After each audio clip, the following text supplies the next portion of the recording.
In a galaxy full of powerful alien civilizations, one species always surprises them: humans. Here you'll find exciting HFY stories where courage, intelligence, and determination turn impossible situations into legendary victories. From intense space encounters to epic adventures, every story celebrates the unstoppable spirit of humanity. All stories are told in a natural human voice, not AI generated, for a more real and immersive experience. Subscribe to Can't Stop HFY. Now, let's start the story. They called us soft, diplomatic, harmless. But silence isn't weakness, it's patience. And when a lone human finally spoke, when they learned what his name truly meant, the galaxy remembered why Earth's predators don't roar before they strike. The galactic assembly chamber stretched 3 kilometers across, a cathedral of glass and refracted starlight that made even the Korvashi, those 8-meter giants from the heavy gravity worlds, look small. Representative Thelnara of the Ascendancy watched the human through her primary sensory stalks, tracking the lone figure as he settled into the assigned seat. Unremarkable. That was the word the intelligence reports used. Unremarkable build. Unremarkable height. An unremarkable biology for a species that somehow crawled from a death world's surface and stumbled into faster-than-light travel barely 2 centuries ago. The human wore simple clothes. Dark fabric. No ornamental crest like the Vextari diplomats. No ceremonial blade marks like the Kratheen warriors. No bioluminescent status display. Nothing. He sat, folded his hands, waited. The representative from Earth? Ambassador Kelthor's synthesized voice boomed across the chamber, each syllable processed through translation matrices that rendered his clicks and whistles into something approximating standard galactic. You may present your species' petition for continued provisional membership in the Assembly. The human stood. No theatrical movement, no spreading of arms to command attention. He just stood. Thank you. Ambassador, the human said. His voice was quiet, steady. My name is Marcus Kane. I represent the unified Earth government in matters of... Yes. Kelthor's irritation rippled through his translator's output, producing a sound like grinding metal. We have your designation on file. Please address the Assembly's concerns regarding your species' application for full membership status. Thelnara watched Marcus Kane's facial muscles do something subtle. A tightening near the optical sensors, a fractional compression of the mouth structure. She'd studied human expressions during the long voyage to this session. 73 distinct muscular configurations in the face alone. The database suggested this particular combination indicated something called restraint. Interesting. The Assembly's concerns, Marcus said, center primarily on humanity's lack of military contribution to the collective defense network. What was the exact phrasing? He touched a small device, produced a holographic display. Regrettable inability to meaningfully participate in galactic security operations due to physiological and technological limitations. Kelthor's translator didn't process the subtle harmonic shift in Marcus's tone. Thelnara caught it. Her secondary analysis cortex flagged it immediately. That wasn't acceptance. That was something else entirely. Your species, Kelthor continued, has existed under provisional status for 17 standard cycles. In that time, humanity has contributed admirably to agricultural development, demonstrated competence in diplomatic mediation, and provided useful perspectives on artistic endeavors. However, the ambassador's bulk shifted, his 6 primary limbs redistributing mass in what Thelnara recognized as a dominance posture. The Assembly cannot grant full membership to a species incapable of defending common territories. The Verge War demonstrated this unfortunate reality. Marcus said nothing. The silence stretched. 15 seconds, 30. A full minute. Other representatives shifted. The Hasvara delegates' scales produced a nervous clicking. The Pelmari observer's breathing apparatus wheezed. Thelnara leaned forward, all 4 sensory stalks focused on the human's face. Still that same expression. Restraint. The Verge War, Marcus finally said, occurred in the Kepler 442 sector. 3 human colony ships were present. Mining operation. Civilian vessels. Yes, Kelthor said. And when the Krell horde attacked, those vessels immediately retreated, as was prudent. Your ships lack military-grade shielding, your weapons are primarily designed for asteroid clearance, and your crew complements include no warrior caste. This is not criticism, Representative Kane, merely observation. The colony ships retreated, Marcus said, each word placed carefully, deliberately. After transmitting detailed tactical data to the nearest assembly rapid response fleet, data that included Krell ship configurations, movement patterns, and gravitic signatures. Data that allowed the response fleet to arrive prepared rather than surprised. Kelthor's translator produced a sound approximating a dismissive grunt. Intelligence gathering is admirable. It is not combat. No, Marcus agreed. It's not. Again. Silence. Thelnara's analysis cortex pinged a warning. Something in the human's bio-readings. Elevated cardiac rhythm. Increased dermis temperature. Pupil dilation. The database called this configuration controlled anger. No, not quite right. The database was close but imprecise. This was something older. Marcus touched his display again. The Assembly is aware that Earth maintains what we call the historical archives, cultural preservation databases. We are aware, Kelthor said. Another of your species' non-military contributions. Quite comprehensive documentation of your developmental stages. Useful for anthropological study. The archives include military history, Marcus said. I'd like to share a small excerpt, if the Assembly permits. Kelthor gestured with 2 limbs. Permission granted. The chamber's central holoprojector activated. Images formed. Primitive by galactic standards. 2-dimensional recordings. Ancient optical capture technology. Thelnara watched figures moving across a landscape. Humans, hundreds of them, thousands. They wore crude armor, carried simple projectile weapons, chemical propellants, ballistic rounds. The images shifted.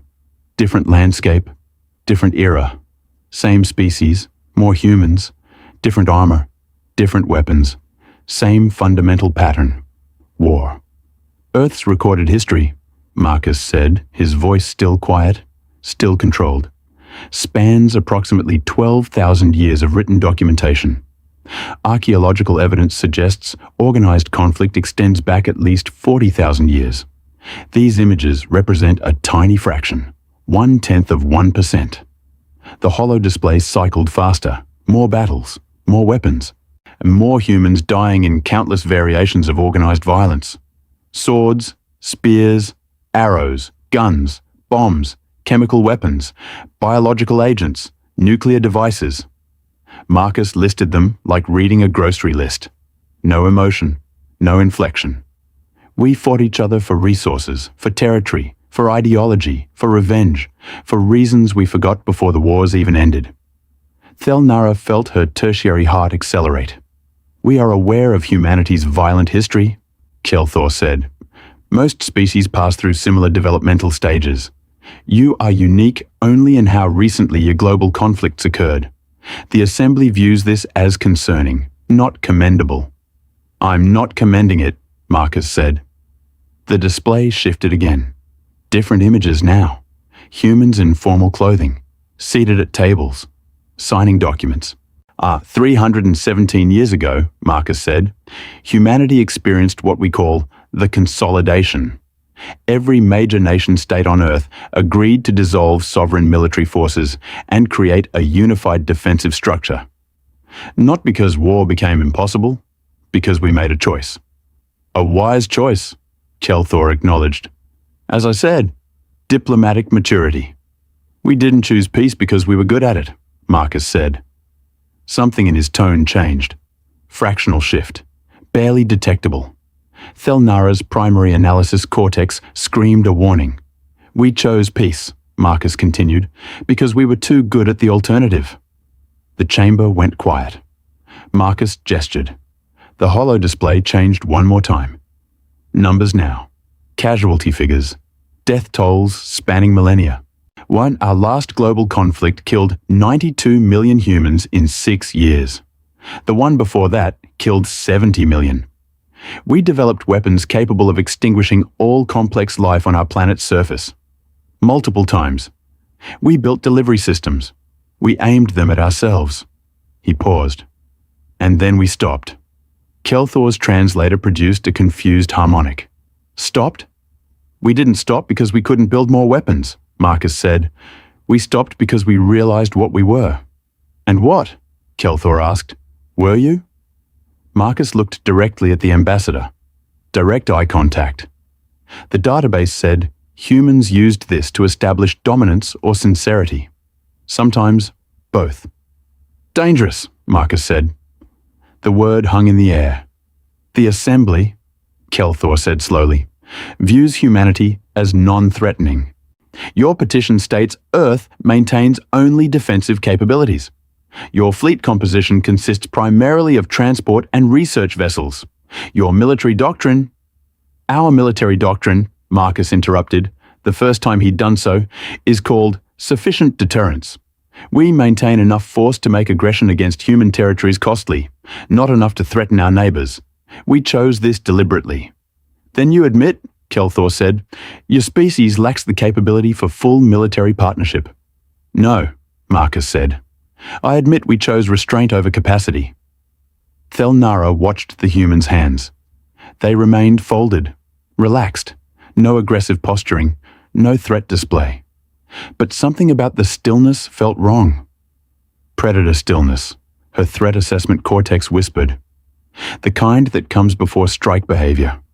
Representative Kane, Kelthor said, his tone shifting to something approximating patience with children. The Assembly appreciates Earth's cultural contributions. Your music is pleasant. Your literature provides interesting perspectives. Your diplomatic corps demonstrates admirable emotional intelligence. These are valuable traits. But membership in the Assembly requires more than artistry and conversation. It requires the willingness and ability to stand against threats to civilized space. Threats like the Krell Horde, Marcus said. Precisely. The same Krell Horde that retreated from Kepler 442 after sustaining 40% casualties. The Krell retreated, Kelthor confirmed, after the Assembly's rapid response fleet engaged them. A victory achieved through superior firepower and coordinated tactical response. Is something humanity's civilian vessels could not provide. Marcus nodded slowly. The official report listed Krell losses at 43%. Ship destruction and critical damage combined. The response fleet suffered losses of approximately 8%. Acceptable casualties, Kelthor said. Regrettable, but necessary. The report, Marcus continued, also noted unusual Krell behavior during the engagement. Specifically, the Krell fleet committed 70% of their forces to pursuing 3 targets that were, quote, strategically insignificant.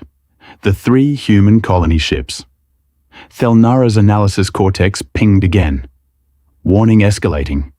The Krell, Kelthor said, are opportunistic. They pursue weak targets.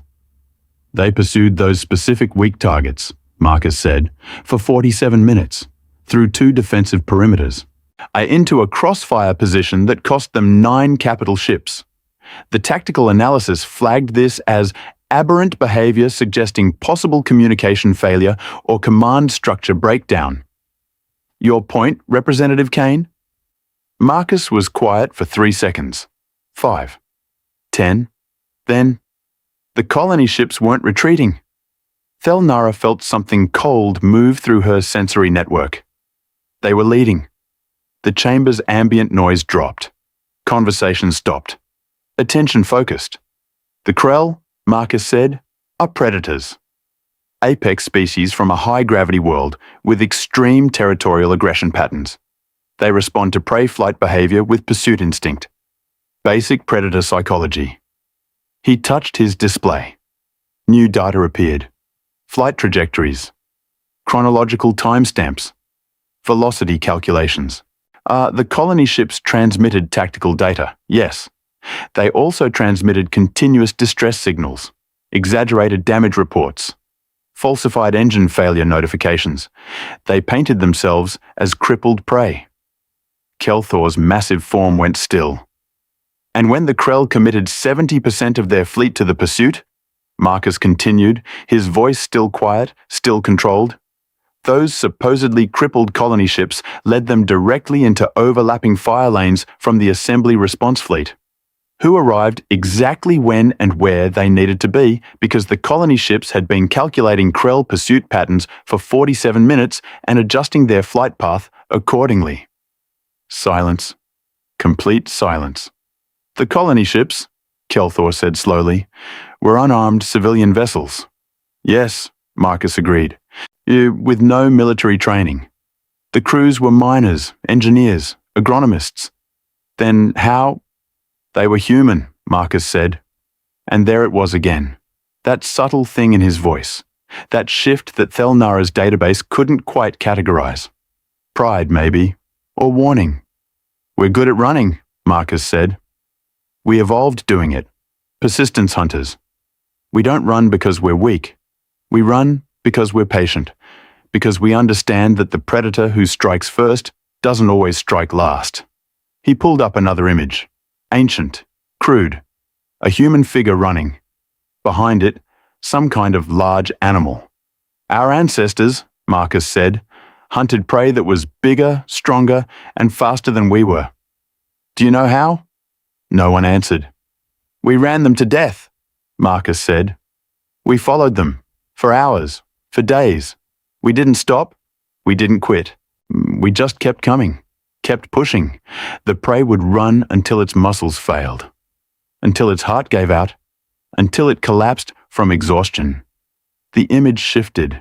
Same human, standing over the fallen animal. And then we ate it. Thelnara realized her primary sensory stalks were fully extended. Threat assessment mode. Unconscious reaction. The assembly, Marcus continued, has been very gracious in allowing humanity provisional membership. You've welcomed our farmers, our artists, our diplomats. You've accepted what we chose to show you. He looked around the chamber, making eye contact with multiple representatives, an aggressive gesture by galactic standards. No one looked away. But you don't know us, Marcus said. You know the version of humanity that decided peace was preferable to the alternative. You haven't met the alternative. Is that, Kelthor asked carefully, a threat, Representative Kane? No, Marcus said immediately. It's context. He deactivated his display, folded his hands again, returned to that same relaxed posture. But Thelnara saw it now. The stillness wasn't calm. It was control. Earth's petition for full assembly membership, Marcus said, includes an offer to contribute to the collective defense network, not through aggressive capability expansion, through specialized consultation. Consultation on what subject? Kelthor asked. Marcus's face did something.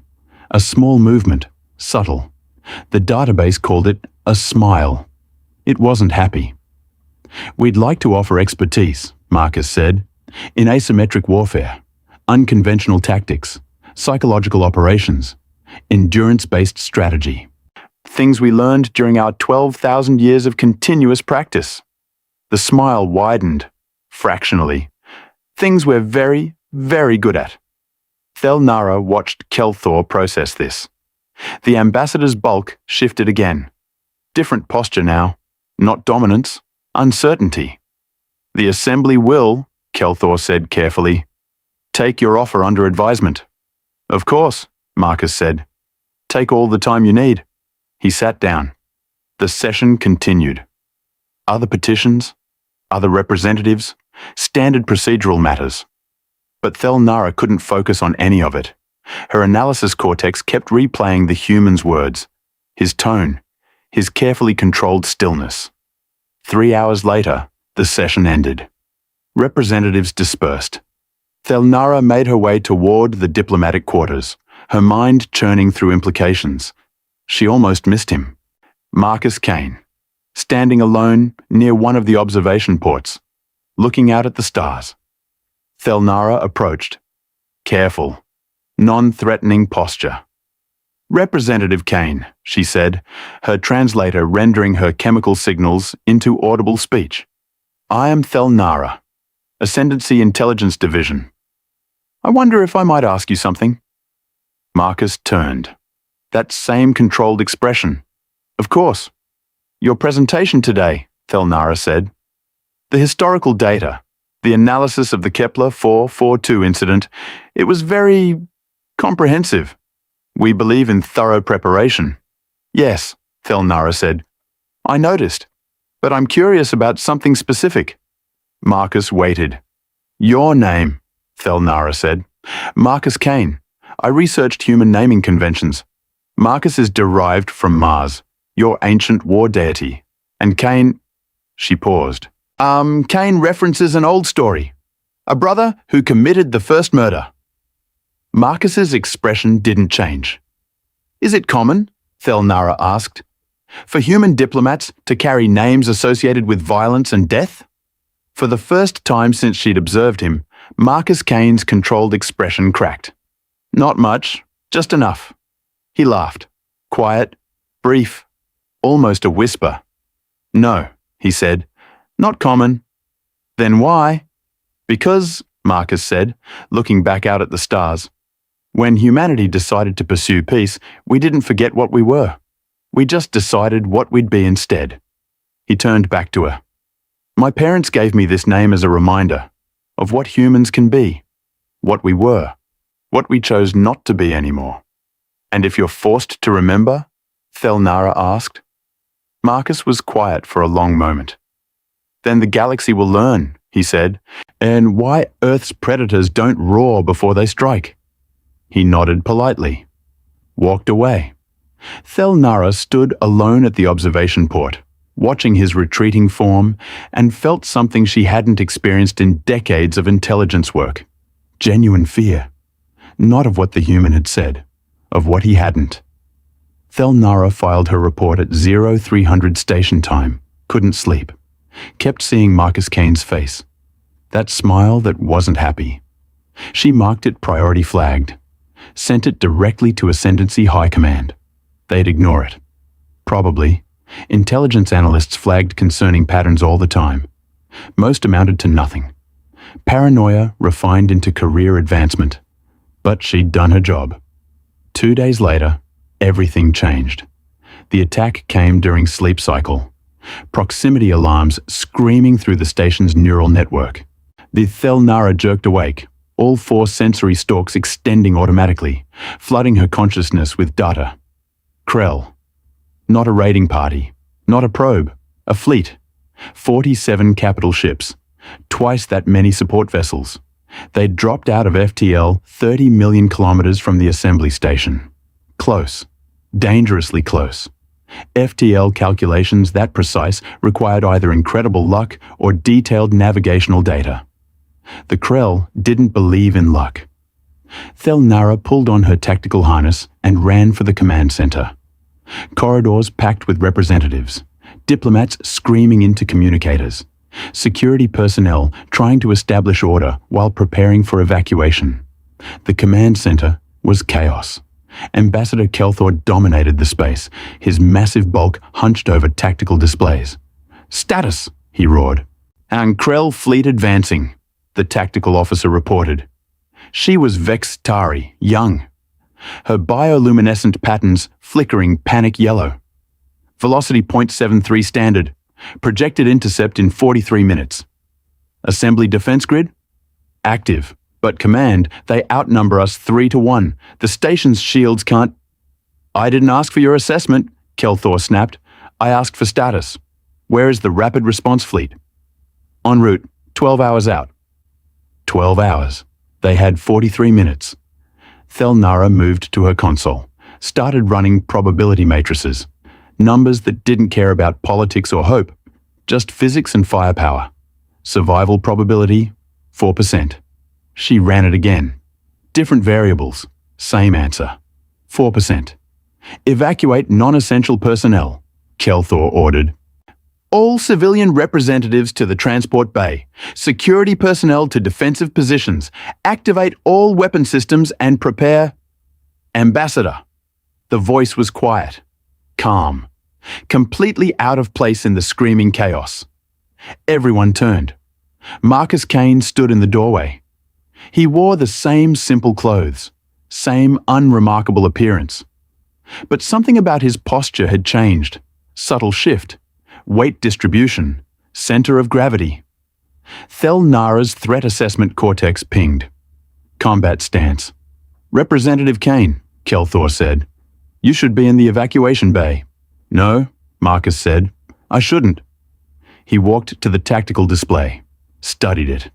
20 seconds of silence while everyone waited. They're not here for the station, Marcus said finally. Then what? They're here for me. The command center went quiet. Marcus touched the display. Highlighted the Krell fleet formation. Look at the positioning. 47 capital ships. They're not in assault configuration. They're in blockade formation, surrounding the station, not attacking, containing. You're saying, Kelthor said slowly, the Krell traveled all this way to capture one human diplomat? Not capture, Marcus said. Kill. Thel Nara accessed the Krell tactical database. Cross-referenced formation patterns. Her analysis cortex confirmed it. Blockade formation. Designed to prevent escape, to trap prey before the killing blow. Why would the Krell, Kelthar asked, commit this level of resources to eliminate a single non-combatant? Marcus looked at him, that same controlled expression. Because I'm not a non-combatant. You're a diplomat. Now, Marcus agreed. But I wasn't always. He pulled up his personal file, displayed it on the main screen. Standard biographical data, education, career history, diplomatic postings. Then he changed a setting. The file transformed. Massive sections previously redacted now visible. Different career history, different education. Military service, 23 years. Final rank, Colonel. Final posting, Special Operations Command. Specialty, unconventional warfare. Thel Nara felt her tertiary heart stop. The human you've been talking to, Marcus said quietly, is a retired soldier. Someone who spent 2 decades learning how to win fights that couldn't be won through conventional means. Someone who got very, very good at it. He zoomed in on a specific section. Mission history, classified operations, names redacted but casualty figures visible. Very high casualty figures. 6 months ago, Marcus continued, I led a diplomatic mission to the Krell frontier, negotiating trade agreements, cultural exchange, normal diplomatic work. He paused. While I was there, I observed their military installations, fleet movements, command structure. I did what intelligence officers do. I gathered information. You spied on them, Kelthor said. I observed, Marcus corrected, nothing illegal, nothing that violated diplomatic protocols. But I saw things, patterns, weaknesses. I filed reports with Earth Command, standard procedure. He pulled up another file. Krell intelligence intercepts, recent, decoded by assembly cryptography teams. 3 weeks ago, Marcus said, Krell High Command issued termination orders. They discovered that I'd identified a critical flaw in their defensive posture. Something that could potentially allow a numerically inferior force to inflict devastating damage on their core territories. What kind of flaw? Thel Nara heard herself ask. Marcus looked at her. The kind I spent 23 years learning how to find. He turned back to the display. The Krell don't forgive intelligence breaches, especially ones that threaten their strategic superiority. They want me dead, and they're willing to destroy this station to make it happen. Then we surrender you, Kelthor said immediately. We explain that Earth is not responsible for your individual actions. We hand you over and negotiate. No, Marcus said. No? They're not interested in negotiation. Look at the fleet composition. That's not a capture force. That's an execution force. They'll demand my surrender. You'll comply. And then they'll destroy the station anyway. Because I've been here for 2 weeks, long enough to share that intelligence with every species in the assembly. From the Krell perspective, this entire station is now compromised. Thelnara ran the scenario through her tactical matrices. He was right. The numbers didn't lie. Blockade formation, overwhelming force, no communication attempts.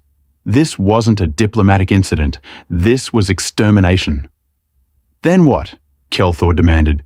Do you propose? Marcus studied the tactical display. Silent, calculating.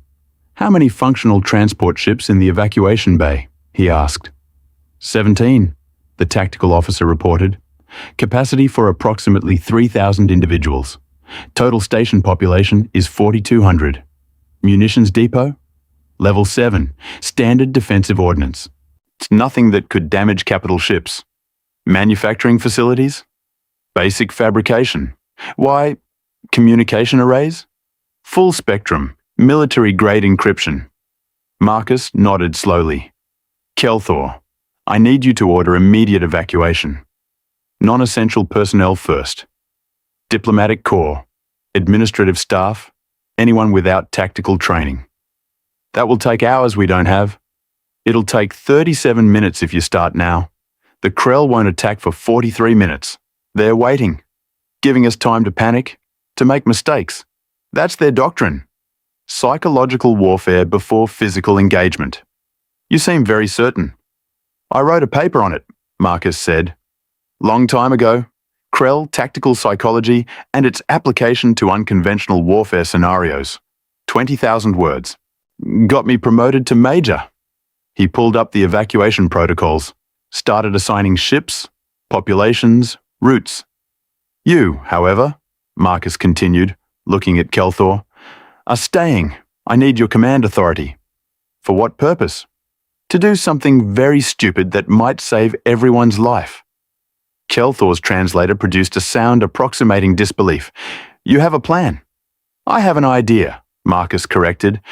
Plans require preparation time and reliable intelligence. I have neither, but I have an idea. And it's either brilliant or suicidal. Possibly both. Explain. The Krell are predators, Marcus said. He pulled up their species profile. Apex hunters from a Class 4 gravity world. They evolved pursuing large prey across extreme terrain. Their psychology is hardwired for specific behavioral patterns. Chase, catch, kill. In that order. He highlighted sections of the profile. Biological imperatives, neurological structures, instinctive responses. They're also extremely hierarchical. Orders from high command are absolute. No deviation, no independent thinking. Individual initiative is actively discouraged because their social structure can't function without rigid compliance. This is basic xenobiology, Kelthor said. What does it... It means, Marcus interrupted, they're predictable. Their strength is also their weakness. They do what they're programmed to do. And if you understand the programming, you can exploit it. Thelnara watched him work, pulling up files, cross-referencing data, building something in real time. She recognized the pattern: intelligence analysis, threat assessment, strategic planning. That this was what humans called improvisation. It looked like controlled chaos. The Krell fleet, Marcus said, is here to kill me and destroy the station, in that order. High Command's orders were specific. They want confirmation of my death before they engage the station. Because I'm the primary intelligence breach. The station is secondary contamination. How do you know their orders were specific? Because I know how I'd give the orders, Marcus said. If I was running this operation, eliminate the primary target, confirm termination, then sanitize the environment. Standard operational procedure for intelligence containment. He pulled up the communications array controls. I'm going to send a message to the Krell fleet commander. Personal communication, directly from me. Saying what? Marcus smiled. That same, not happy smile. I'm going to challenge him to single combat. The command center erupted. Voices overlapping, objections shouted in 17 different languages. Marcus waited for the noise to die down. The Krell, he said calmly. have cultural protocols around personal combat. Honor duels, ritual challenges. It's embedded in their social hierarchy. A direct challenge from the target they're hunting to their fleet commander creates a cultural obligation. They'll refuse, Kelthor said. They have orders. They'll accept, Marcus countered, because refusing a formal challenge implies cowardice. And Krell commanders don't survive in their hierarchy by appearing cowardward. The social cost of refusal is higher than the tactical risk of acceptance. You're gambling, Thelnara said, on cultural anthropology. I'm gambling, Marcus agreed, set on understanding my enemy better than they understand themselves. He started composing the message. Standard Krell formal challenge protocols, archaic language, ritual phrasings. If the fleet commander accepts, Marcus said, he'll be bound by tradition to personal combat, one-on-one, no interference. He wins, the Krell get confirmation of my death, and they leave the station intact per honor duel conventions. I win. He paused. Well, that won't happen. But it buys time. The evacuation completes. Most people survive. It's the best option we have. You're proposing, Kelthor said slowly, to sacrifice yourself. I'm proposing to do my job, Marcus said. I'm a diplomat. Diplomacy is finding solutions when violence isn't practical. This is a solution. This is suicide. Probably, Marcus agreed. He finished the message, finger hovering over the transmission key. But it's suicide that saves 4,200 lives. I've made worse trades. Thelnara accessed his military record, the unredacted version. Read through mission histories, operations in hostile territory, insurgency suppression, unconventional warfare. Casualty figures weren't always enemy casualties. He'd lost people, lots of people, soldiers under his command who didn't come home. This was penance, her analysis cortex whispered. He's been carrying those deaths for years. Send it, Kelthor said quietly. Marcus pressed the key. The message transmitted. Tight beam, directly to the Krell flagship. Formal challenge. Personal combat. Ancient protocols invoked. Everyone waited. 40 seconds later, a response came through. The Krell fleet commander accepted. The combat arena was improvised. Observation deck cleared. Furniture removed. Just empty floor and the stars beyond the viewports. Beautiful backdrop for something ugly. Marcus stood alone. He'd changed clothes, something dark, flexible, combat practical.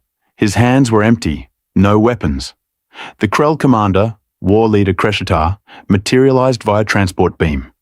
3 meters tall, quadrupedal, armored hide thick enough to stop small arms fire. 4 arms ending in claws that could shred steel. Eyes that tracked motion with predator precision. He carried a blade. Traditional Krell weapon, monofilament edge, could cut through bone like paper. Marcus looked at it, looked at Kreshatar. Didn't react. Thelnara watched from the observation gallery.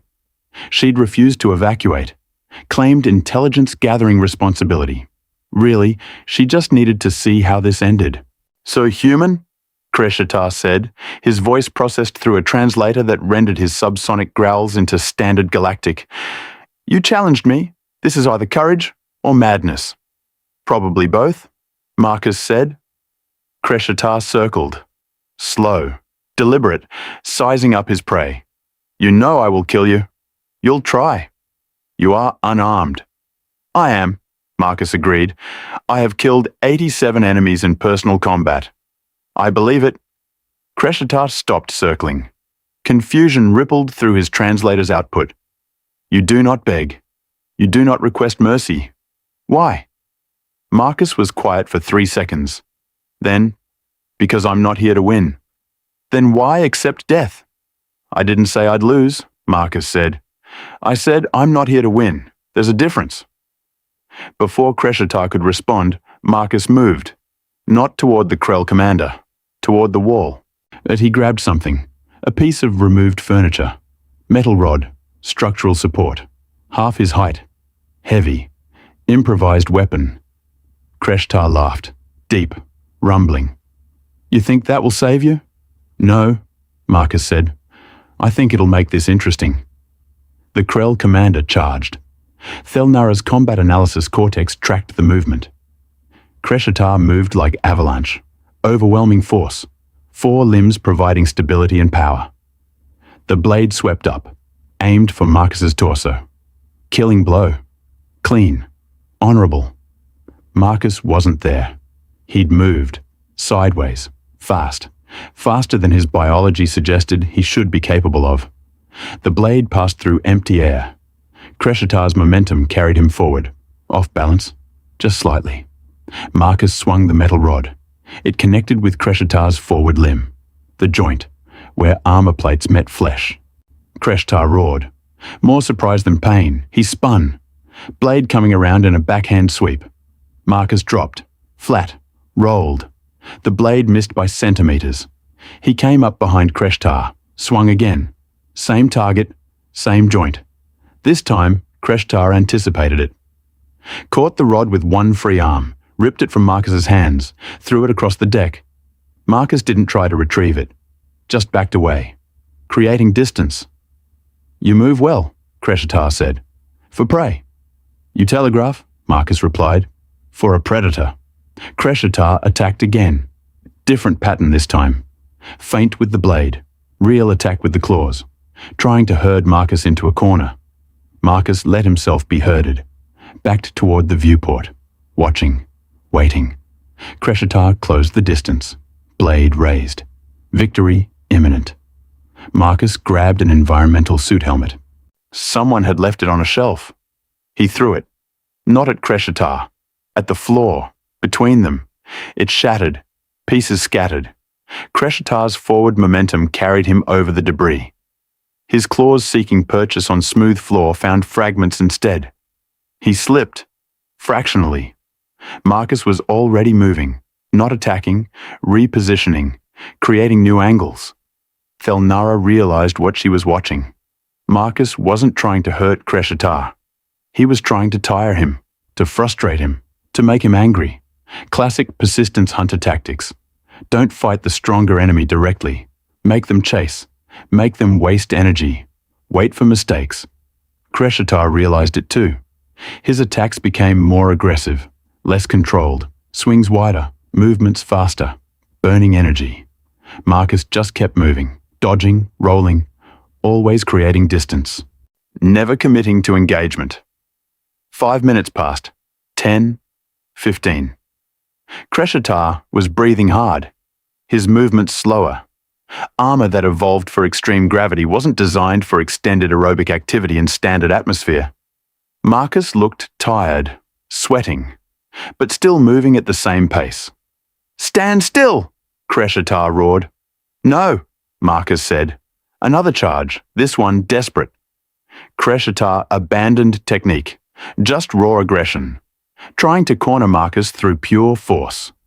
Marcus waited until the last possible second, then dropped, swept Kreshatar's rear support leg. The Krell commander crashed, his armor protecting him from injury but not momentum. He skidded across the deck, slammed into the wall. Marcus grabbed the metal rod, approached, slow, careful. Kreshatar struggled to rise, exhaustion and confusion warring across his features. "You fight," he gasped, "like no warrior I have faced." "That's because," Marcus said, "I don't fight like a warrior. I fight like a human." He raised the rod, then stopped. "Kreshatar," Marcus said quietly, "you accepted this challenge because your culture demanded it. Because refusing would make you appear weak to your subordinates. You're not here because you want to be. You're here because you have no choice." The Krell commander said nothing. "I'm offering you one now," Marcus said. "Your fleet is blockading this station to kill me and eliminate intelligence I gathered. But that intelligence, it's already disseminated. Every species in the assembly has it. Killing me accomplishes nothing except confirming that the intelligence is accurate and important." He lowered the rod, fractionally. "You can complete your mission. Kill me. Destroy the station. Return to your high command and report success. And then watch as the assembly uses the intelligence I provided to systematically dismantle your defensive advantages." Kreshatar's eyes narrowed. Or, Marcus continued, you can report that the intelligence was false. Misinformation. That I was never here. That the human diplomat they wanted dead is still operating under deep cover somewhere they can't find him. That the mission was compromised before it began. You ask me, Kreshatar said slowly, to lie to High Command. I'm asking you to survive, Marcus said, because if you return having failed to eliminate an intelligence asset, your superiors will execute you for incompetence. But if you return having uncovered enemy misinformation, you're a hero who saved them from a strategic blunder. Silence stretched between them. You gamble, Kreshatar said finally, that I value my life more than my honor. No, Marcus said. I gamble that you're smart enough to recognize a no-win scenario when you see one, and pragmatic enough to choose the exit that keeps you alive. Kreshatar slowly rose to his feet, towering over Marcus, the blade still in his hand. For 10 seconds, nothing moved. Then Kreshatar lowered the blade. You are, he said, a dangerous creature, human Marcus Kane. I'm a desperate creature, Marcus corrected. There's a difference. I will consider your proposal, Kreshatar said. But know this, if we meet again in combat, I will not hesitate. Understood, Marcus said. The Krell commander activated his transport beacon, started to dematerialize. Zero then paused, looked back at Marcus. What you found, he said. This flaw in our defenses, is it real? Marcus met his eyes. What do you think? Kreshatar's translator produced something that might have been respect or might have been fear. Then he vanished. 30 minutes later, the Krell fleet departed. No explanation, no communication, just engines firing. FTL transition, gone. The command center erupted in celebration, representatives hugging, security personnel collapsing in relief. Kelthor's massive form sagging against the tactical display. Thelnara found Marcus in the observation deck, still standing where the combat had taken place, looking out at the stars. You didn't kill him, she said. Didn't need to, Marcus replied. You could have, when he fell. You had the advantage. Killing him, Marcus said quietly, would have turned me into a symbol, the human who defeated a Krell war leader in single combat. That kind of symbol starts wars. I'm trying to prevent them. You lied to him, Thelnara said, about the intelligence being disseminated. Marcus looked at her. Did I? You only arrived 2 weeks ago. There hasn't been time to brief every assembly species. The information is still classified. Is it? Marcus asked. Thelnara felt understanding crystallize. You're disseminating it now, as we speak, while everyone's distracted by the crisis, using emergency protocols and priority channels. I'm a diplomat, Marcus said. I use the tools available. He started walking toward the exit, then stopped, turned back. You asked me about my name, he said. About why a diplomat carries a name associated with violence. I remember. I lied, Marcus said. My parents didn't give me this name as a reminder. I gave it to myself, changed it legally when I retired from the military. Marcus Kane, war and murder, because I wanted to remember what I was, so I'd never forget what I chose not to be. He walked away. Thelnara stood alone in the observation deck, watching the space where the Krell fleet had been, and understood something fundamental. Humanity didn't hide its predators in military uniforms. They hid them in diplomatic credentials and sent them to negotiate. The assembly emergency session convened 6 hours after the Krell departure. Every representative present. No absences, no excuses. Fear was an excellent motivator. This Thelnara took her designated position in the Intelligence Observer's Gallery. She'd spent those 6 hours compiling a comprehensive analysis of the incident. Data, timelines, tactical breakdowns, everything an intelligence officer was supposed to provide. She'd also spent those 6 hours trying to reconcile what she'd witnessed with what she thought she understood about humanity. The reconciliation wasn't going well. Ambassador Kelthor opened the session with a recitation of events. Factual, clinical. The kind of language bureaucrats used when discussing things that terrified them. Krell fleet. Blockade formation. Challenge. Combat. Departure. No mention of how close they'd come to annihilation. No mention of the humans standing alone in that observation deck, improvising survival from nothing but psychology and desperation. The representatives listened, silent, shocked. Then the questions started. Representative Kane, Ambassador Felmoth of the Pelmari Collective, spoke first. Her breathing apparatus wheezed anxiety. Your undisclosed military history represents a significant breach of diplomatic protocol. You entered Assembly territory under false pretenses. No, Marcus said. He stood at the respondent's podium. Same calm expression, same controlled posture. I entered under complete pretenses. My credentials were verified. My background checks cleared. Everything in my official file was accurate. But incomplete, Felmuth pressed. By design, Marcus agreed. Earth's diplomatic corps operates under standard security classifications. Military service records above certain operational levels remain classified unless specifically relevant to current posting. This is consistent with 73% of Assembly species diplomatic protocols. He pulled up comparative data. Multiple species. Multiple classified background elements. The Vextari, Marcus continued, don't disclose genetic modifications in their diplomatic representatives. The Kratheen omit former clan war participation. The Ascendancy redacts intelligence division affiliations. Everyone has secrets, Ambassador Felmoth.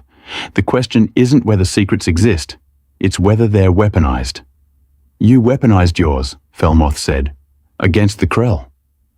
I used them to prevent a massacre, Marcus corrected. There's a difference. Representative Kolvar of the Korvashi stood. 8 meters of heavy gravity-evolved muscle and bone. His voice rumbled through the chamber like distant thunder. The human speaks truth. His actions preserved this station, preserved lives. Whatever deception existed in his credentials is irrelevant measured against outcome. Murmurs of agreement, not universal, but present. The issue, Chelthor said carefully, is not Representative Kane's actions during the crisis. His performance was exemplary. The issue is what this incident reveals about humanity's capabilities and intentions. Silence fell.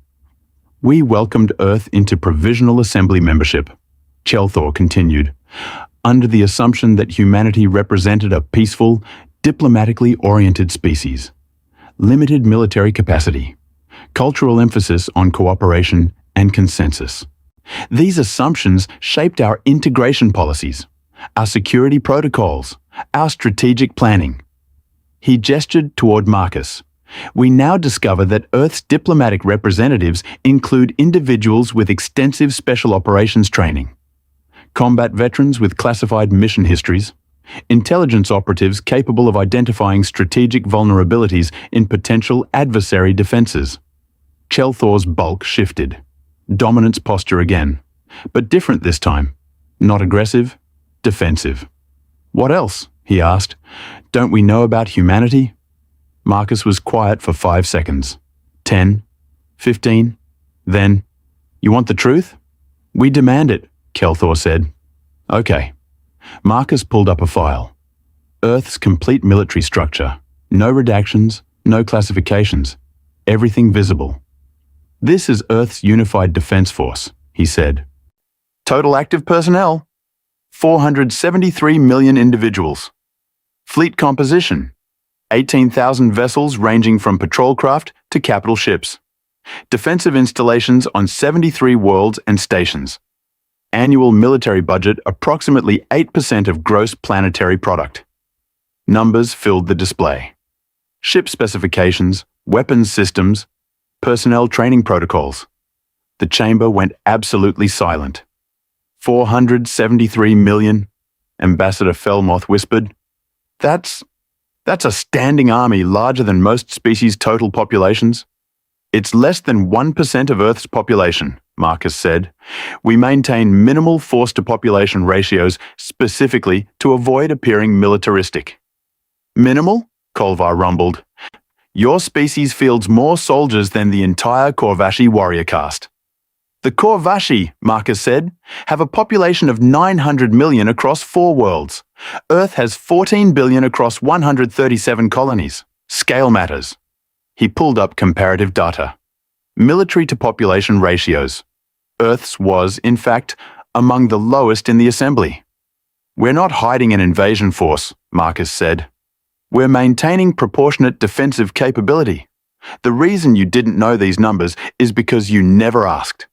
Every piece of this data is publicly available through Earth's Census Bureau. We don't classify population statistics. Then why, Kelthor demanded, did you present yourselves as militarily non-threatening? Because we are, Marcus said. Non-threatening doesn't mean helpless. It means we don't threaten anyone. There's a difference. Semantics, Felmoth hissed. No, Marcus said, his voice hardening fractionally. Precision. You assumed peaceful meant weak. That diplomatic meant incapable. That a species that chooses negotiation over violence must choose it from necessity rather than preference. He looked around the chamber, making eye contact. Multiple representatives. Humanity didn't join the assembly because we needed protection. We joined because we wanted community. We wanted to be part of something larger than ourselves. We wanted to contribute to galactic civilization through culture, knowledge, and cooperation. The display shifted. Images now. Human art, music, literature, scientific discoveries shared freely. Medical advances distributed without patent restrictions.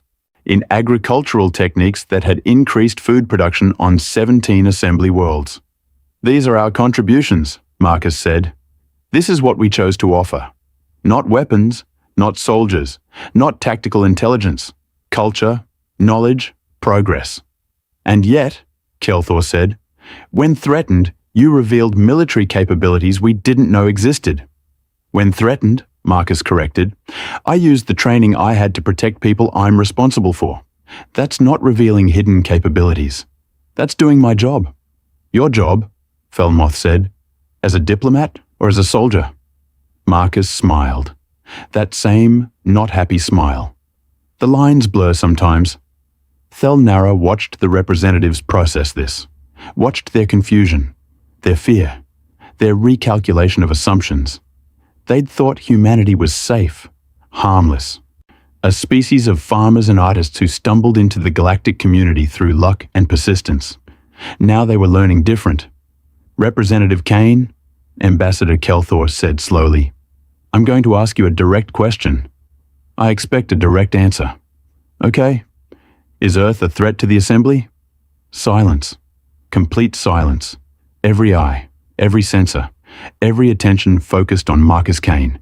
He stood quiet, thinking, calculating his response. No, he said finally. Earth is not a threat to the Assembly. We have no territorial ambitions beyond our claimed systems. We have no desire for conquest or domination. We have no intention of forcing our ideology or culture on unwilling populations. Relief rippled through the chamber. But, Marcus continued, and the relief died, if the Assembly threatens Earth, we will defend ourselves. So completely, comprehensively, with every capability we possess and some you haven't imagined. We will make aggression so costly that victory becomes Pyrrhic. We will fight with patience and creativity and an understanding of warfare that comes from 12,000 years of continuous practice.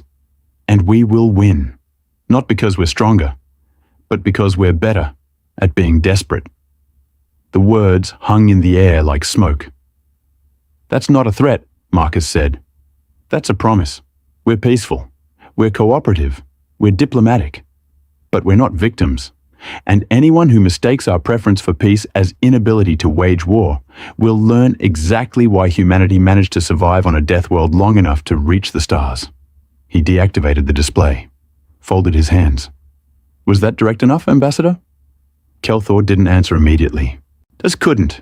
His translator cycling through harmonic patterns, trying to find appropriate linguistic match for his emotional state. Finally, yes, quite direct. Good, Marcus said. Then let me add one more thing. A clarification. Because I think it's important. He pulled up a new file. Earth's Diplomatic Corps. Personnel listings, backgrounds, specializations. There are currently 417 human diplomats operating in assembly territory. 261 of them have no military experience whatsoever. 94 served in non-combat roles. 47 have combat experience. 15 have special operations backgrounds. He highlighted his own entry. I'm one of 15. Not the most experienced, not the most decorated, not the most dangerous. I'm representative, average. Unremarkable among my peers. The implications landed like physical weight. Earth didn't send its best warrior pretending to be a diplomat, Marcus said quietly. Earth sent a diplomat who used to be a warrior, and there are 14 others like me currently in assembly space, doing their jobs, negotiating treaties, facilitating cultural exchange, resolving disputes, being peaceful, being helpful, being cooperative. He paused. Until they can't be. Thel Nara felt her analysis cortex ping warnings. Recalculating threat assessments. Rebuilding models. 15 humans with special operations backgrounds. Positioned throughout assembly territory. Operating under diplomatic credentials. Gathering intelligence. Building relationships. Understanding vulnerabilities. Not an invasion force. A preparation. You're saying, Kolvar rumbled, that humanity has seeded potential operatives throughout the assembly disguised as diplomats. No, Marcus said. I'm saying humanity has sent diplomats who happen to have useful skills if situations deteriorate. There's a difference. We're not planning for war. We're planning for survival, because history taught us that hope isn't a strategy. This is unacceptable, Felmuth said. The assembly cannot function if diplomatic representatives are simultaneously intelligence operatives. Then expel us, Marcus said simply. Revoke our membership. Send us home. We'll go. We'll be disappointed. But we'll survive. We always do. He looked directly at Felmoth. But before you do, ask yourself this. Would you rather have humans inside the assembly, committed to its success, invested in its survival? Or would you rather have humans outside the assembly, watching it from beyond your borders, making their own decisions about galactic security without your input? The question hung there. Nobody answered. Because that's the choice, Marcus said. Include us and accept that we're complicated, that we're peaceful but capable, that we prefer cooperation but prepare for conflict. Or exclude us and wonder what we're doing out there in the dark, what we're planning, what we're building, what we've learned from observing you for 17 years. That, Kelthor said, sounds like a threat. It's game theory, Marcus replied. You can have an ally who makes you uncomfortable or a stranger who makes you paranoid. One of those options results in better outcomes for everyone involved. I'm just pointing out which is which. Silence stretched. Then Ambassador Kolvar stood. Full height. 8 meters of intimidating presence. I move, he rumbled, to grant Earth full assembly membership, immediately, without further provisional conditions. The chamber erupted, voices overlapping, objections, support, confusion. Explain your reasoning, Kelthor demanded. Simple, Kolvar said. Representative Kane is correct. We have 2 options. Accept humanity as full partners, giving them invested interest in assembly survival and success. Or reject them, creating potential adversaries who understand our weaknesses and have proven capability to exploit them. He gestured toward Marcus. This human stood alone against a Krell war leader, won through psychology and persistence, then convinced that war leader to retreat rather than forcing lethal conclusion. That demonstrates exactly the kind of strategic thinking and diplomatic skill the assembly needs.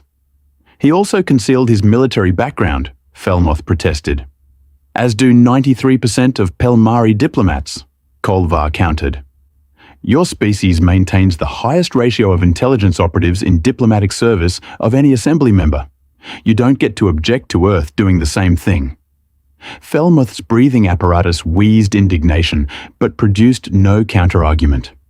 Furthermore, Kolvar continued, Humanity has been honest about their capabilities when directly asked. They've shared military data freely. They've explained their strategic thinking. They've offered partnership and expertise. The only reason we didn't know these things earlier is because we didn't bother to ask. Our ignorance is not their deception. He looked around the chamber. I have fought in 17 campaigns, led soldiers into combat on 9 worlds. I recognize warriors when I see them. Representative Kane is a warrior who chose peace. That makes him more valuable than someone who never had the choice. I trust him more than I trust most of you. Thelnara watched Marcus's face, saw something flicker across it. Surprise, maybe, or gratitude, brief, quickly controlled. I second the motion, another voice said. Representative Thulrix of the Vextari. Earth's contributions to agricultural development alone justify full membership. Their military capabilities are relevant only if we make them relevant through paranoia. Third, someone else said. Then another. Voices cascading through the chamber. Not universal, not unanimous, but majority. Kelthor looked overwhelmed, his massive form sagging slightly. This requires proper procedure, committee review, strategic assessment. We can't simply vote, Kolvar interrupted. Now. While everyone understands the stakes. Kelthor hesitated. Then, very well. All representatives in favor of granting Earth immediate full assembly membership? Lights activated across the chamber. Electronic voting. Each representative's decision registered and tallied. Thelnara watched the count climb. 60%, 70, 75. Final tally, 78% approval. Full membership granted. The chamber erupted in applause. Not everyone, but enough. Marcus stood very still. Processing. Then he bowed. Slight, respectful. Thank you, he said quietly. Earth will honor this trust. See that you do, Kelthor said, his translator carrying warning harmonics. Because if humanity betrays the assembly, the consequences will be severe. Marcus met his eyes. If humanity betrays the assembly, I'll help you punish us myself. We don't tolerate betrayal from anyone, including ourselves. The session adjourned. Representatives dispersed. Marcus disappeared into diplomatic crowds, accepting congratulations, fielding questions, being diplomatic. Thelnara remained in the observer's gallery, thinking. She pulled up Earth's military data again, studied it, cross-referenced with tactical assessments, built probability matrices. The numbers were concerning, not because Earth's military was disproportionately large, but because it was disproportionately efficient. Training protocols that emphasized adaptability over doctrine. Our command structures that encouraged individual initiative. Equipment designed for versatility rather than specialization. An army built for asymmetric warfare. She ran scenarios, hypothetical conflicts, Earth versus various assembly species. The results were disturbing. Earth lost most conventional engagements. Ship to ship, fleet to fleet, traditional military confrontation. They simply didn't have the numbers or technology to compete with species that had been spacefaring for millennia. But unconventional scenarios told different stories. Insurgency, guerrilla warfare, psychological operations, protracted conflict. Scenarios where patience and creativity mattered more than firepower. Humans won. Consistently, not quickly, not cleanly, but eventually, through attrition, through persistence, through willingness to endure costs that would break other species' morale. She remembered Marcus's words. We ran them to death. Persistence hunters. Her communicator buzzed. Priority message. Ascendancy, high command. She opened it, read, felt her tertiary heart accelerate. Intelligence Analyst Thelnara, your report flagged for executive review. You are hereby ordered to establish continuous monitoring protocols for human diplomatic personnel. Focus, behavioral analysis, strategic assessment, capability documentation, classification, maximum security. Acknowledgement required. She stared at the message. They were afraid. High command. The species that prided itself on superior intelligence gathering. They were genuinely afraid. Not of Earth's ships, not of Earth's soldiers, not of Earth's weapons, of Earth's diplomats. Because warriors you could plan for, counter, defeat through superior force. But warriors pretending to be diplomats, warriors who'd chosen peace but remembered war, warriors who smiled politely while calculating your weaknesses, those were different, unpredictable, dangerous in ways that traditional military assessments couldn't quantify. She acknowledged the message, accepted the assignment, then pulled up Marcus Kane's file one more time, stared at his service record. 23 years, dozens of classified operations, casualty figures that suggested someone very good at what he did. And what he did was win fights that couldn't be won through conventional means. Now, he was a diplomat. Now there were 14 others like him. Now they had full assembly membership, access to everything, every world, every species, every vulnerability. And Thelnara closed the file, started building new monitoring protocols, and wondered if the assembly had just made the smartest decision of its existence, or the most catastrophic mistake. Marcus found Kolvar in the diplomatic quarters 3 hours later. The Korvashi was drinking something that smelled toxic and looked worse. Traditional warrior's beverage. Fermented plant matter from heavy gravity homeworlds. "Representative Kane," Kolvar rumbled. "Come, drink with me." "I appreciate the offer," Marcus said. "But that stuff would probably kill me." "Probably," Kolvar agreed.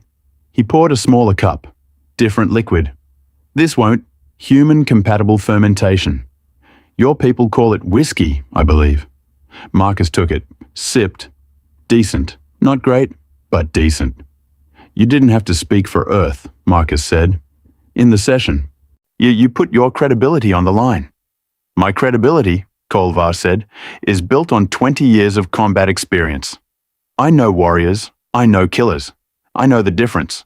He drained his cup. "You're both. That makes you useful. That makes me dangerous." "Only to enemies," Kolvar said. "The Assembly has many enemies.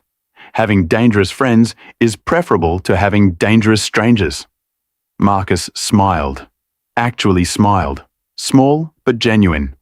"That's essentially what I said. Different words." "I listened," Kolvar said. "I'm good at that. Listening, watching, understanding what people don't say." He refilled both cups. "You told the truth today. About Earth's military, about your background, about human capabilities, but you didn't tell everything." Marcus said nothing. "What you found," Kolvar continued, "the Krell vulnerability. Was it real?" "Yes." "Will you share it with the Assembly?" "Eventually," Marcus said, "when the intelligence is properly vetted, when we understand the full implications, when we've determined the best way to use it without triggering unnecessary conflict." "But you will share it." "We're full members now," Marcus said. "That means partnership. Partnership means trust. Trust means sharing." Kolvar studied him. 4 eyes. Heavy gravity evolved vision capable of detecting micro-expressions. "You're calculating even now. Planning. Building strategies." "Always," Marcus admitted. "It's what I'm trained for. Can't turn it off. Just redirect it." "Toward what?" Marcus looked out the viewport. Stars beyond. Endless, beautiful, dangerous. "Making sure," he said quietly, "that humanity's first contact with galactic civilization doesn't become our last. Making sure we survive long enough to become something better than what we were. Making sure the choice we made, peace over war, was the right one. And if it wasn't?" Marcus drained his cup. "Then we adapt. Humans are very good at that." Kolvar laughed. Deep, genuine. "Yes, I suspect you are."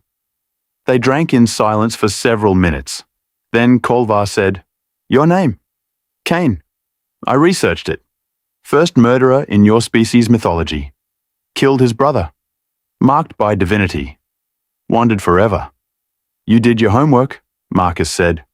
"I wanted to understand," Kolvar said. Why someone would choose that name, what it meant, and what conclusion did you reach? That you're punishing yourself, Kolvar said simply, for things you did in service, for people who died, for choices made in impossible situations. You carry guilt like armor, hoping it will protect you from becoming what you fear. Marcus was very quiet. It won't, Kolvar continued. Guilt doesn't protect. It just weighs. Eventually it crushes. Then what do you suggest? Marcus asked. Accept what you were, Kolvar said. Accept what you are. Stop trying to separate the warrior from the diplomat. They're the same person. The violence you're capable of doesn't make you monster. The choice not to use that violence makes you civilized. Both truths exist simultaneously. He refilled Marcus's cup. You told the assembly that humans chose peace because you were too good at war. That's backwards. You're good at peace because you understand war, because you've lived it, because you know its cost.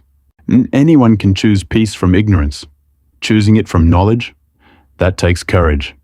Marcus stared at his cup. I killed people, Kolvar. Lots of people. Some deserved it, some didn't. Some were just in the wrong place when I made necessary choices. Yes, Kolvar agreed. And now you prevent deaths. Through diplomacy, through intelligence, through finding solutions that don't require violence. You're building balance, karma, justice, whatever your species calls it. The deaths you caused don't disappear, but they don't have to define you. They're part of me, Marcus said. Then use them, Kolvar said. Let the killer you or teach the diplomat you are. Let the warrior's understanding of violence inform the peace you're trying to build. Don't hide from what you were. Integrate it. Marcus was quiet for a long time. For finally, that's remarkably philosophical for someone who makes a living breaking things. Kolvar laughed again. Warriors have lots of time to think. Between battles, between wars. We either become philosophical or insane. I chose philosophy. Good choice, Marcus said. They drank until the whiskey ran out, and talked until the stars shifted beyond the viewport. And for the first time since he'd taken the name Cain, Marcus felt something like peace. 3 months after Earth achieved full assembly membership, everything changed again. Not through violence, through discovery. Thelnara was analyzing routine intelligence when the alert triggered. Deep space monitoring stations. Outer rim territories. Something massive moving through uncharted space.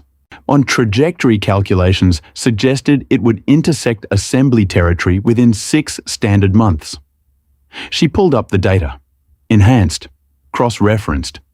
Felt her primary analysis cortex flood with warnings. The object wasn't natural. Artificial structure. Enormous. Approximately 4,000 kilometers in diameter. Spherical. Unknown composition. Unknown origin. Unknown purpose. Unknown everything. She flagged it priority maximum. Sent it directly to Assembly Strategic Command. They convened emergency session within 3 hours. Thelnara presented her findings to a packed chamber. Representatives from every species. Military advisors. Scientific experts. Everyone who needed to know about potential existential threats. The object, she said, projecting 3-dimensional models, was detected 17 standard days ago. Initial identification suggested astronomical phenomenon. Rogue planet. Stellar remnant. However, detailed analysis reveals artificial characteristics. Geometric precision, energy signatures, structural integrity inconsistent with natural formation. Could it be a ship? Someone asked. Unknown, Thelnara said. If it's a ship, it's larger than any vessel in recorded history by 3 orders of magnitude. If it's a station, it's mobile. If it's a weapon, she paused. We have no frame of reference? The chamber filled with nervous murmurs. Ambassador Kelthor gestured for silence. Trajectory. Current calculations suggest intersection with the Kepler 186 sector in approximately 6 months. That sector contains 14 inhabited systems. Combined population approximately 90 billion individuals. Silence. Complete silence. Can we communicate with it? Kelthor asked. We've transmitted standard first contact protocols across all known frequencies. No response. Either they're not receiving, not interested, or not capable of responding. Or not alive, someone muttered. Thelnara continued. I've prepared preliminary defensive scenarios. However, given the object's size and unknown capabilities, conventional military response appears inadequate. She pulled up tactical simulations, fleet engagements, weapons deployment, evacuation protocols. Every scenario ended the same way. Catastrophic casualties, probable species extinction events, mathematical certainty of civilizational collapse. We need, Kelthor said slowly, unconventional solutions. That's when Marcus Kane stood up. I might have something, he said. Everyone turned. Marcus approached the central display, studied Thelnara's data, silent, calculating. That same focused intensity she'd observed during the Krell crisis. You're calling this unknown object designation Omega-7? Marcus asked. Correct, Thelnara confirmed. And it's maintaining constant velocity? No course corrections? No deceleration? Correct. 0.62 standard, unchanging for 17 days. Marcus pulled up navigational charts, traced Omega-7's trajectory backwards. Where did it come from? Unknown. Emergence point lies beyond our deep space monitoring network. Could have originated anywhere in a sphere approximately 1,200 light-years in radius. But it's heading here, Marcus said. Specifically here, to assembly space. That's not coincidence, that's intent. Possibly, Thelnara said. Or we're simply in its path. Projecting intent onto unknown phenomena is dangerous. So is ignoring patterns, Marcus countered. He zoomed out, showed galactic positioning, assembly territory, Omega-7's trajectory. It's not heading toward anything else. No major gravitational wells, no obvious stellar targets. Just us. If this thing traveled 1,200 light-years, it did so with purpose. Then what do you propose? Kelthor asked. Marcus was quiet, thinking. Then, let me talk to it. The chamber erupted. Objections, disbelief, nervous laughter. We already tried communication, someone shouted. Standard protocols, no response. You tried your protocols, Marcus said. Let me try mine. You're a diplomat, Kelthor said, not a xenolinguist, not a communications specialist. What makes you think? Because, Marcus interrupted, I've spent 23 years learning how to talk to people who don't want to talk. Hostile forces, enemy combatants, individuals who'd rather shoot me than listen. I got good at finding ways through. Maybe that applies here. This isn't a person, Thelnara said. It's an object. Is it? Marcus asked. We don't know. It could be piloted, could be automated, could be alive in ways we don't recognize. Point is, we don't know. And ignorance plus fear equals bad decisions. I want to reduce the ignorance before we start making decisions. Kelthor's massive form shifted. Uncertain. What do you propose specifically? Send me, Marcus said simply. Small ship, minimal crew. Approach Omega-7. Attempt direct contact, not broadcast communication. Physical proximity. Show intent. Show vulnerability. Show we're willing to risk ourselves to understand. That's suicide, someone said. Maybe, Marcus agreed. But it's productive suicide. If Omega-7 is hostile, we learn that now rather than 6 months from now when it's too late to evacuate. If it's neutral, maybe proximity triggers different response than long-range communication. If it's friendly, he shrugged. Well, that would be nice. And if you die? Kelthor asked. Then you've lost one diplomat and gained critical intelligence about Omega-7's capabilities and intentions. Not a bad trade from strategic perspective.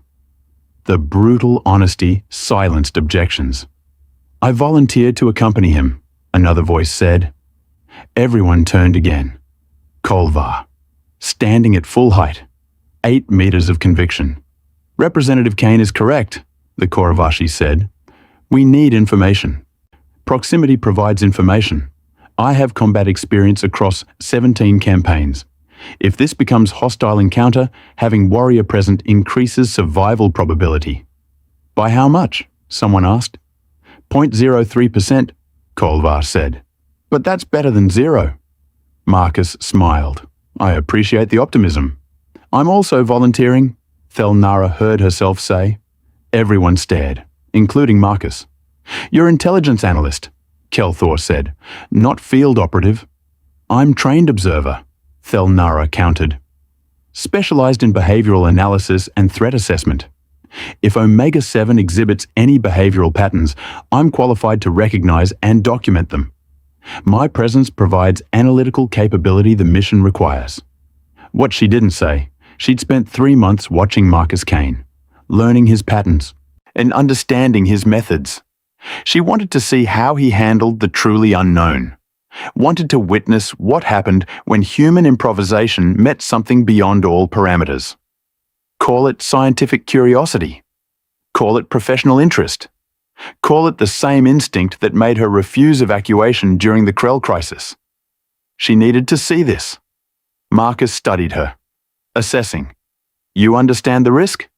I spent my career calculating risks, Thelnara said. This one is acceptable. Your superiors might disagree. My superiors, Thelnara said, ordered me to maintain continuous observation of human diplomatic personnel. I'm simply executing those orders thoroughly. Marcus's expression did something. Almost smile. Appreciation or amusement. Hard to tell. Kelthor, he said. Sir, permission to assemble volunteer crew for close approach mission to Omega-7. Projected departure, 48 hours. Projected arrival, 4 months. Minimal crew. Minimal resources. Maximum speed. The ambassador was silent for 30 seconds. Then, granted, but understand this, Representative Kane. If you fail, Earth bears no responsibility. If you succeed, Earth shares the credit. And if you die... He paused. Humanity will be expected to send someone equally qualified to replace you. There are 14 others, Marcus said. I'm sure one of them will volunteer. The session adjourned. Planning commenced. The ship was named Perseverance. Human naming convention. Appropriate, Thelnara thought. Small vessel, scout class. Crew complement, 3. Marcus, Kolvar, Thelnara. Minimal supplies, maximum efficiency, fast engines. Good sensors, no weapons. Why no weapons? Kolvar asked during pre-flight briefing. Because, Marcus said, if Omega-7 wants us dead, weapons won't save us. We're a scout ship approaching something 4,000 kilometers in diameter. That's an ant negotiating with a planet. Weapons would just make us look aggressive. Better to appear harmless and curious than threatening and stupid.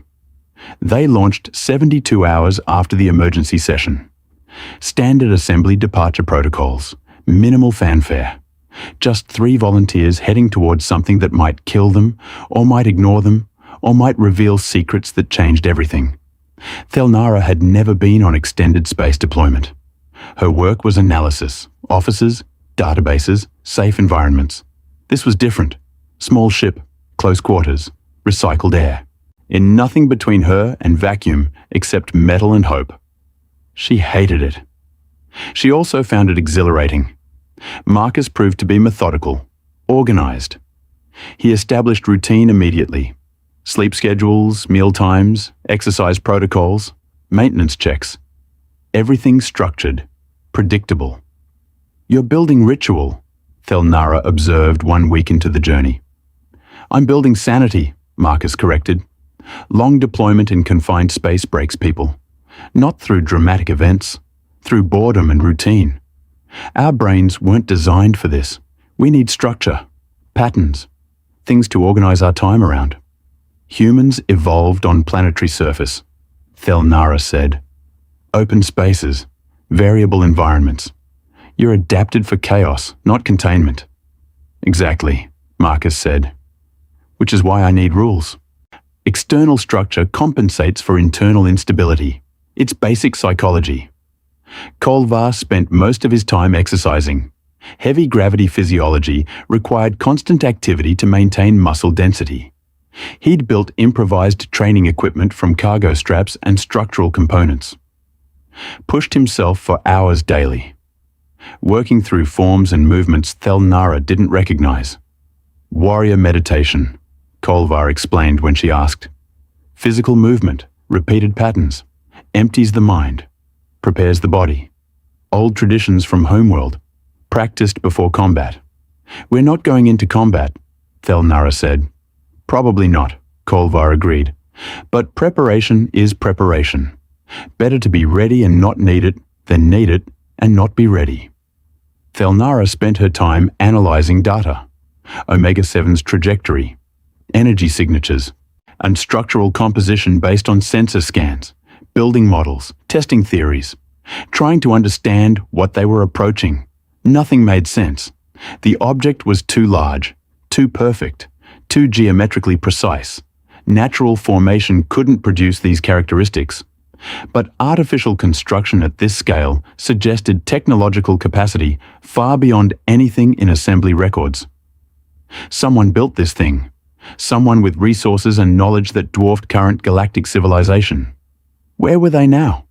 Why build something this massive? What purpose justified the expenditure? Questions with no answers, just speculation and fear. 2 months into the journey, Marcus found her in the observation deck at 0300 ship time. She was supposed to be sleeping. Couldn't. Too many thoughts circling. Too many unknowns. But can't sleep, Marcus asked. Analyzing, Thelnara said. Analyzing what? We won't have useful data until we're closer. Everything now is speculation. Speculation is data, Thelnara said. Projections, probabilities, framework for understanding. I'm building mental models, so when real information arrives, I'm prepared to process it. Marcus smiled. Genuine smile this time. You sound like me. 20 years ago. First deployment. Couldn't turn my brain off. Kept running scenarios. Planning for every contingency. Exhausted myself before the actual mission started. How did you stop? Didn't, Marcus said. Learned to function exhausted, not healthy, but effective. He sat down, looked out at the stars. Can I tell you something? Off the record. Observer to observer? Thelnara felt her sensory stalks extend. Curiosity. Of course. I'm scared, Marcus said quietly. The admission shocked her. This human, this warrior diplomat who'd faced Krell commanders and assembly challenges with controlled calm, admitting fear.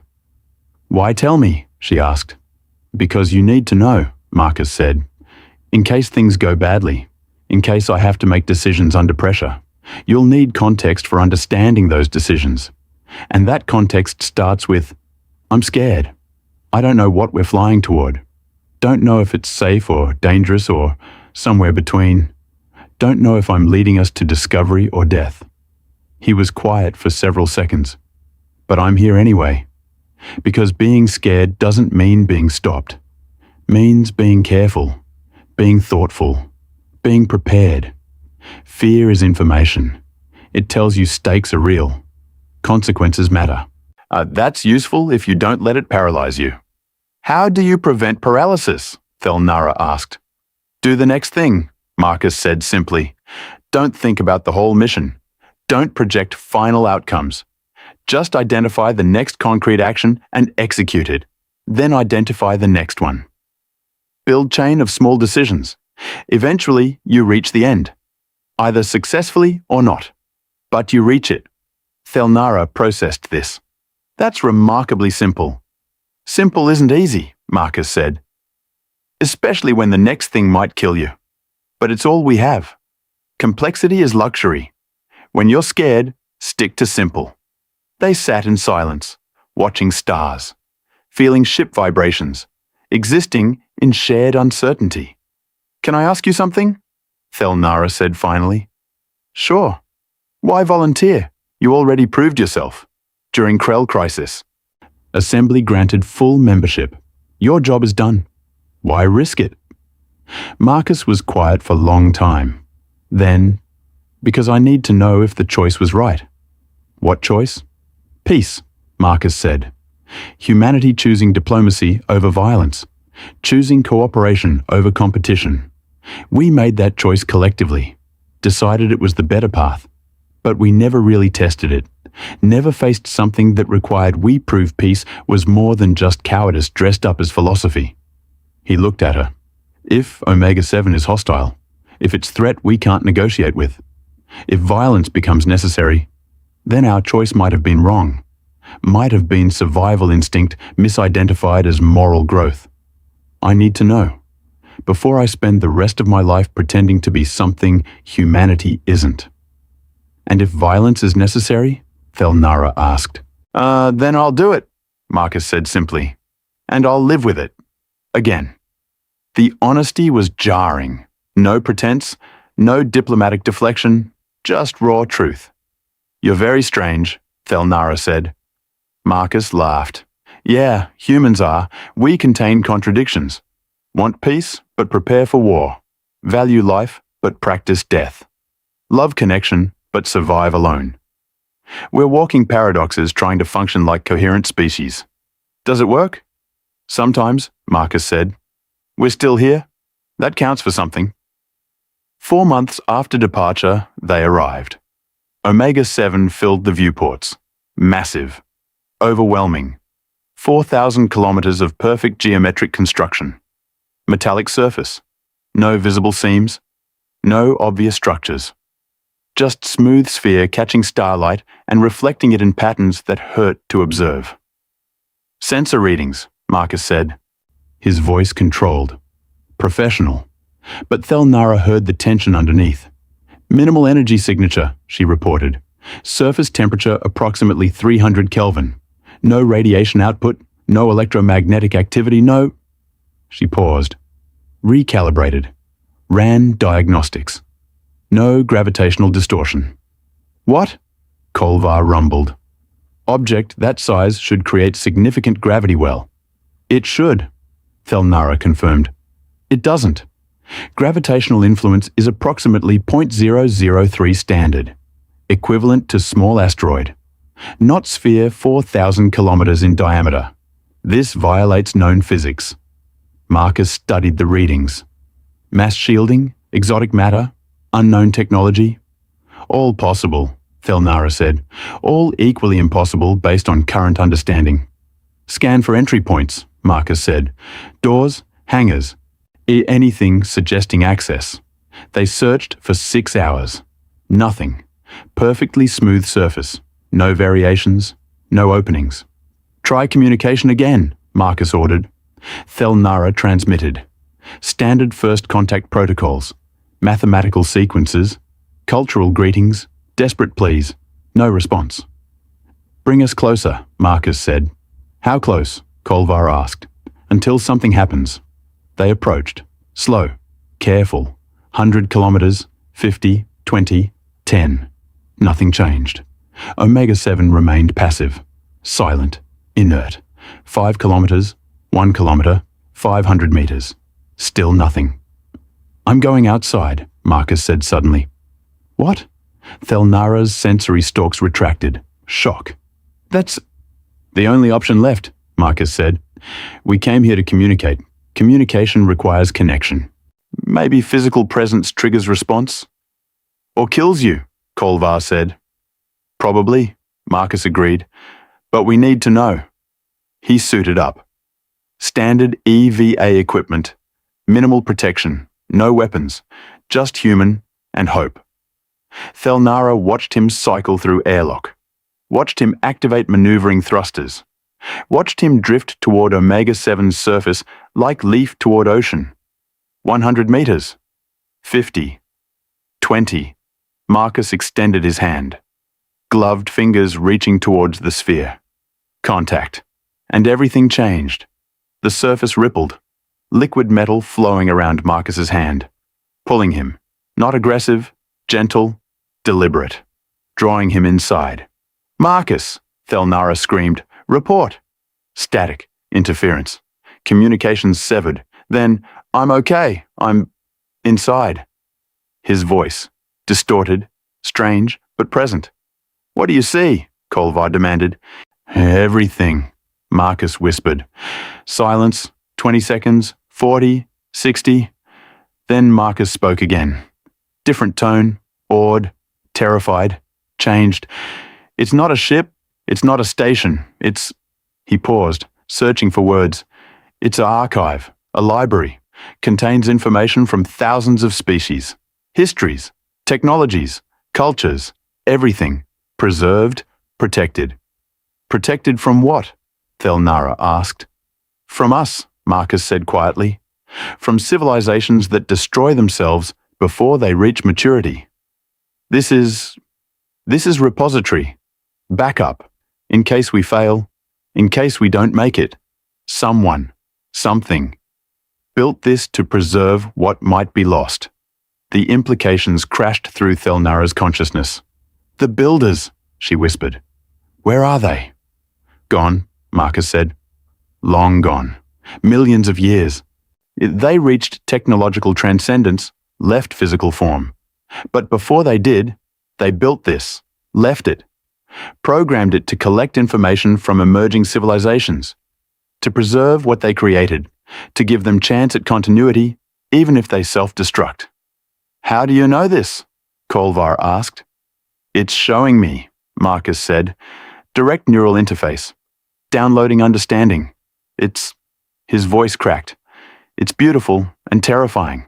All these species, all these civilizations, most failed, destroyed themselves, war, environmental collapse, technological catastrophe. So few survived, so few made it beyond. This is monument to failure, and warning, and hope. Can you bring the data back? Thelnara asked. Some, Marcus said. Not all, too much, but it's offering selection. Relevant information for assembly. Technologies. Is solutions. Knowledge that might help. Might prevent us from becoming another entry in the failure archives. Accept it, Kolvar said immediately. Done, Marcus said. It's transferring now. Will take hours. Maybe days. I'm going to stay here. Learn what I can. Document what I find. You should return to assembly space. Report this. Prepare for what comes next. We're not leaving you, Thelnara said. You have to, Marcus replied. Someone needs to tell them. Someone needs to explain. I'm where I need to be, doing what I need to do.